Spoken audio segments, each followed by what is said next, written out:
L'enfant têtu est le génie de la forêt. Il était une fois, dans un village niché au cœur de l'Afrique, un garçon nommé Kofi. Kofi était connu pour être l'enfant le plus têtu du village. Il ne suivait jamais les conseils de ses parents et préférait explorer les confins de la forêt interdite plutôt que d'aider aux tâches quotidiennes du village. Un jour, alors que le soleil commençait à décliner à l'horizon, Kofi décida de s'aventurer encore plus loin dans la forêt, ignorant les avertissements de ses parents. Il s'enfonça profondément dans les arbres touffus, fasciné par la densité de la végétation. Au cœur de la forêt, Kofi se retrouva soudain entouré d'une aura magique. Il entendit un doux murmure dans le vent et des ombres éthérées dansèrent autour de lui. C'était le génie de la forêt, un esprit ancien qui veillait sur ces terres depuis des temps immémoriaux. Le génie de la forêt, sous une forme resplendissante, apparut devant Kofi. « Jeune homme têtu, pourquoi t'aventures-tu si loin dans la forêt interdite ?»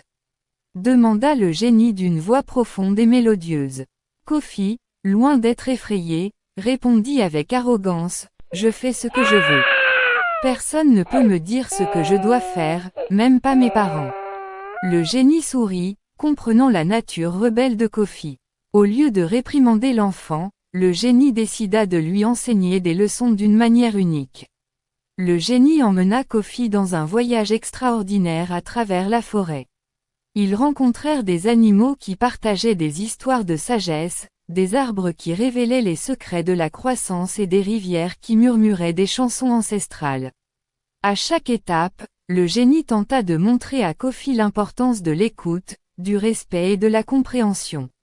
Au fil du temps, le cœur de Kofi commença à s'adoucir. Il réalisa que la forêt était un lieu magique, rempli de connaissances précieuses. Le génie, satisfait de la transformation de Kofi, le ramena en sécurité à la lisière de la forêt. Kofi retourna chez lui, transformé. Il écouta désormais les conseils de ses parents, partageant les enseignements de la forêt avec sa famille et le reste du village. Sa ténacité devint une force positive, guidant les autres sur le chemin de la sagesse.